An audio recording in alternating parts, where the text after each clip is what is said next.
Hi, everybody. This is probably the 7th time that I've tried to do a live stream, and it previously has not worked very well. I had the sound wrong on one of them. I failed to share my screen on another one of them. I've done them on the set. I've done them at my desk. We're trying again. Hopefully it goes well this time.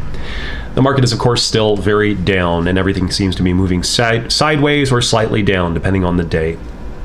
Sentiment is very low, but I want to just talk about a few headlines, things that are going on right now that support the case for the long term of Bitcoin particularly, but also the broad crypto space. Here we go. You know, as the market is down, I think it's just important to educate yourself, to spend time understanding this stuff on a deeper level. Here's something that was in headlines recently. President Biden and Fed Chairman Jerome Powell meet with inflation at its highest in 40 years. The federal government is not supposed to have sway on the Federal Reserve. And the Federal Reserve, it's funny, they're not a part of the federal government, despite federal being in their name, and they have no reserves. It's the most pure case of political doublespeak that I can imagine.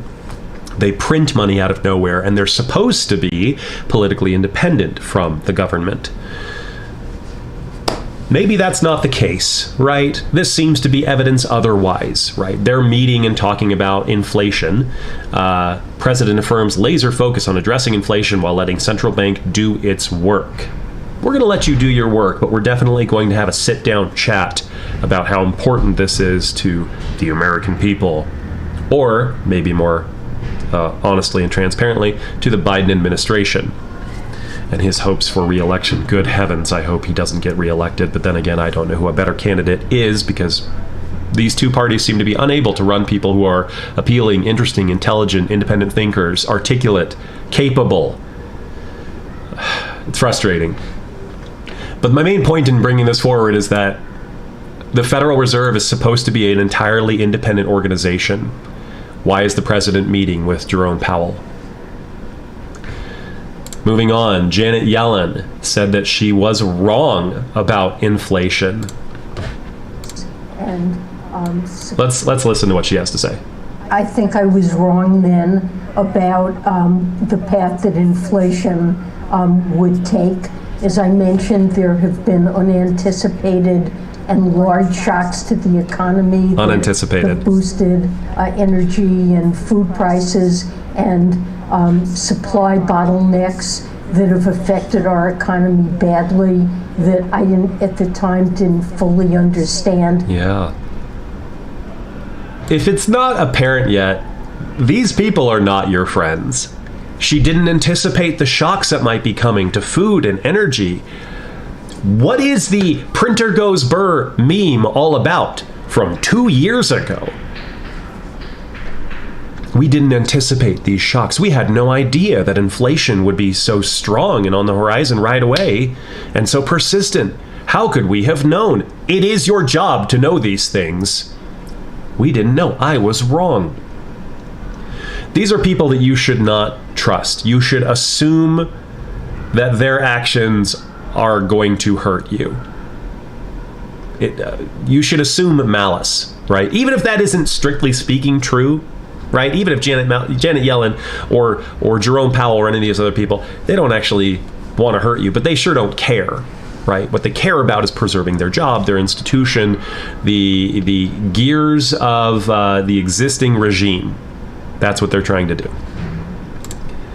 25% of Americans are delaying retirement due to inflation. This is, an unattributed tweet, but it sounds extremely plausible. Blockworks is tweeting about the all-time highs and how far down everything is. Bitcoin is down 54%, but almost everything else is down much, much harder, including some of these that were just seen as the most amazing opportunities. Sand and mana, when the metaverse craze was happening, people couldn't get enough of these things. It's not unrelated, of course. The hype is what created the artificially high prices, and now they've dropped down, people realizing that these can't possibly deliver any real value in the immediate future. It's going to be years before they even have the possibility of creating meaningful value on any kind of scale. Another tweet, seeing lots of capitulation in altcoins over the last few weeks. These bear markets have a way of turning people into Bitcoin maxis. This is from Mark Moss. This is not incorrect. These bear markets are painful for people who had hoped to invest into whatever new meme coin there was and get rich quick. I get the appeal of wanting to get rich quick. I really, really do. I'm somebody who wants to be wealthier, even though I'm doing just fine. But, when is it ever enough? Maybe that's the secret here, is being able to know when enough is, and being able to take the slow road. Because on the fast road, the get-rich-quick road, you have these crashes. They hurt people. And these bear markets have a way of turning people into Bitcoin maxis. It's funny seeing people who don't like Bitcoin or are bearish on Bitcoin fundamentally. Somebody like Alex Becker. Sorry, Ross Becker is a local news anchor. Alex Becker. Now, this is a Facebook post that Becker made. And I didn't even follow him on Facebook. I'm not really on Facebook very much. I followed a little bit of what he's done on YouTube, as you've probably seen if you've watched my channel. But this whole long post is Becker talking about how dumb Facebook is and how much he doesn't like it. A friend of mine tagged me in here. It's the only reason I saw it. He spends a lot of time going through this and talking about how much he hates Bitcoin and how everything else is better. He talks specifically about how ETH and Solana transact on... Millions of people, including me, transact on ETH and Solana every day for business transactions. Almost all financial transactions are done via ERC20, none in BTC. Okay, one of the things he says in here, if I can find it, is that ETH and Solana just work and Bitcoin doesn't. He says things in here that I literally don't understand what he's talking about, because it's transparently the opposite is true. Solana, it was long after this post, but it's not the first time it's happened. Solana just went down. For about 5 hours, Solana was totally down and unusable. How about ETH? Go back a few weeks when the Yuga Labs was minting their other side metaverse tokens. What happened to the ETH network? It became so clogged that it just didn't work. Millions, hundreds of millions of dollars were burned in gas fees. Just totally burned. And many of those, or most of those, didn't go through. I've never had that happen with a Bitcoin transaction. They generally just work. And people criticize Bitcoin for being simple, like it can't do all of these fancy things. Guys, it's money. It has one job, and it does it quite well over enough time. I think it's important to ask yourself, what is money? And this is something that the Bitcoin crowd asks that a lot of other folks don't, even people who are into cryptocurrency, people like Becker, who are really into, small market cap gaming tokens. You have to ask yourself, what is money? And money is an intersubjective reality. This is a term I learned by reading some Yuval Noah Harari, who I have very mixed feelings on. If you talk about the World Economic Forum Davos crowd and the people who seem to not have the broad population's best interest at their heart, Yuval Noah Harari is one of these people who you would call elitist, right? I know better, I'm wiser, let me guide you idiot plebs into a better world. I read his books. I read Sapiens and Homo Deus and 21 Lessons for the 21st Century, and it's funny, I was like reading them and sometimes nodding in agreement and sometimes just like shouting at what I was reading, because he says stuff that is so objectionable. But the reason I ended up reading 3 of his books is because he does say some things that are instructive.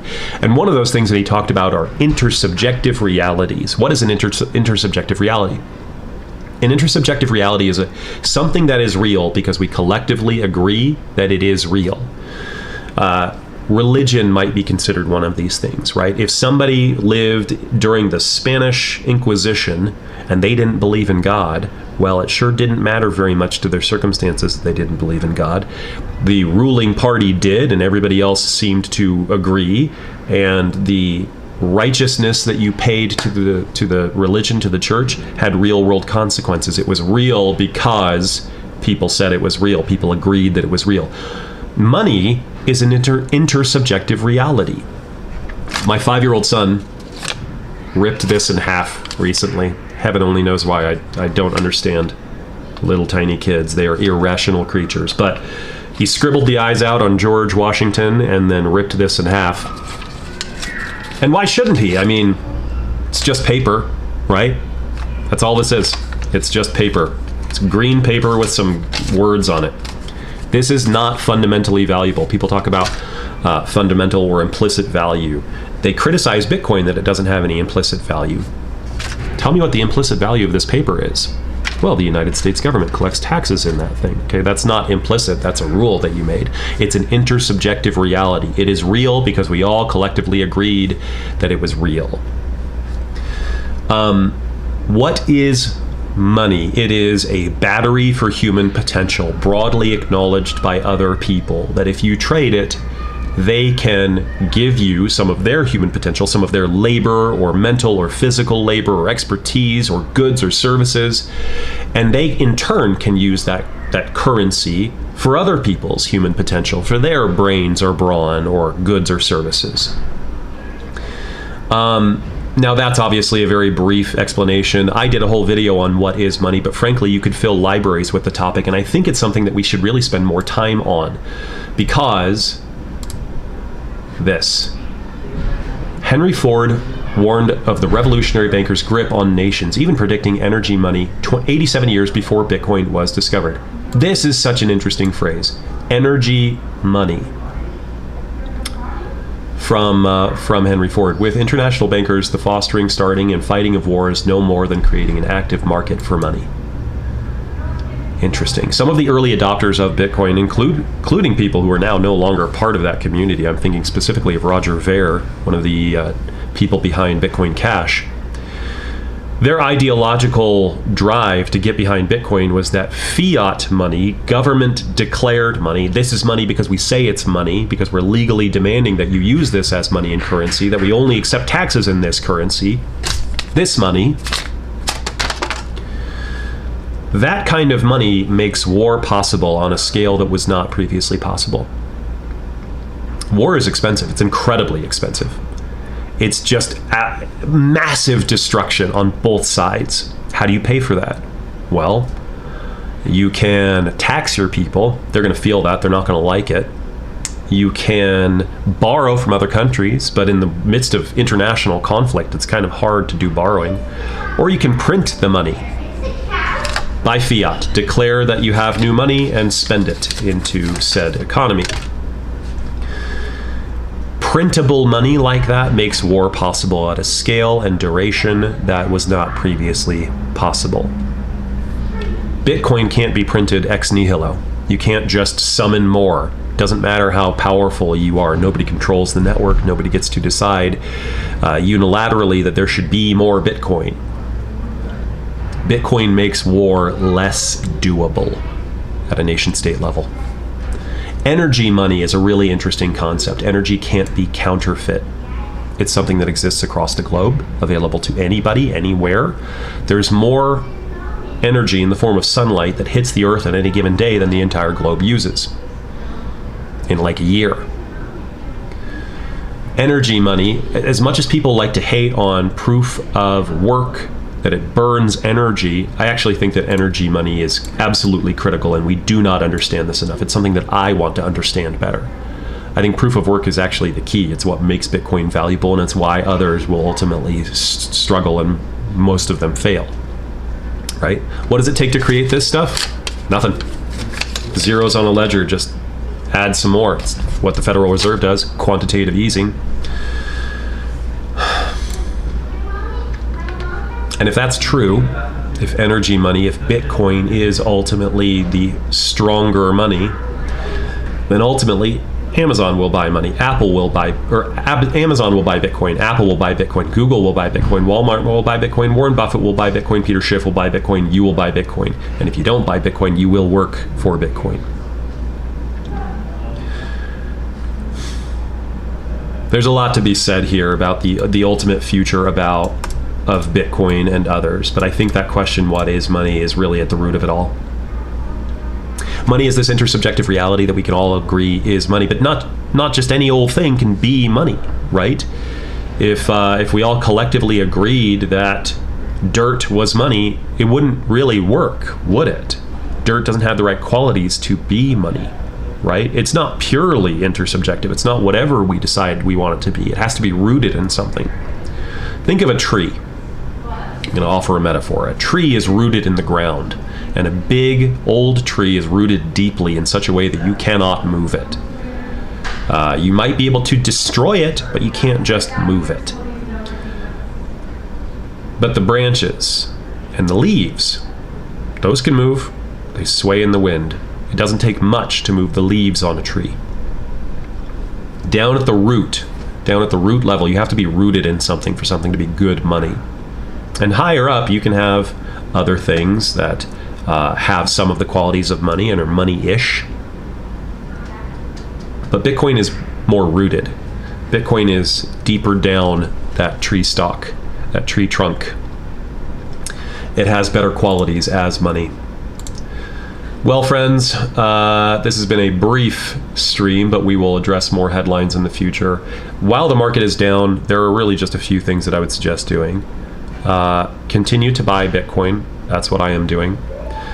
Continue to educate yourself. That's what I am doing. I am trying to better understand some of these things like energy, money. Why does that concept stick in my brain? Why does that seem so powerful? I want to wrap my head around that and be better at explaining that. And be involved. Survive. Stick around. Don't go away. Because if you do, then you're going to miss when things pick up again. And they will pick up again. In the big picture, if you zoom out, we've been here before. As hard down as things are, certainly cryptocurrency as an asset class is not dead, and Bitcoin is more or less immortal. It's the one cryptocurrency that I believe has reached escape velocity. You couldn't kill it now if you tried. You can fight it, you can resist it, but you can't kill it. All right, teams. That's the end of my broadcast. We'll talk again soon. Thanks. Bye.